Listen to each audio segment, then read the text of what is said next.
Sa daily po, makikita nyo to ha. Okay, this is the bigger picture when you trade. So, ibig sabihin sa daily, this is just consolidating between 3,433 and 3,120. Medyo malapad tong range na to. So, nagko-consolidate lang siya dyan. So, maybe pagka tumama to ng 3,430, basta hindi natin biyakin, balikan na naman dito. So, magre-range. Nagre-range si Goldify.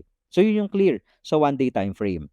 Pero if you're trading this sa lower time frame, baba ka sa 1 hour, kunin mo yung trend dito. Binasag na kasi natin yung parallel channel, remember. Alright, so makikita nyo po dito na meron na siya, no? Ito, binasag niya tong resistance. Now, well-respected siya as support, itong previous resistance na to, tumama po dyan, and then tumalbog tayo. Right now, kung ako babasa rito, ha? As long as mag-hold po ito, itong area na yan, itong support na to, itong 3,343 area, as long as hindi tayo mag-form ng pababa, ang next natin is to break na to. Babasagin natin to. If this support level fails, may support ka ulit. Ito yung maganda. Kasi nga kung nakikita mo siya na uptrend, no? Kita mo naman, oh, yan naman obvious no? At least sa 1 hour time frame, ha?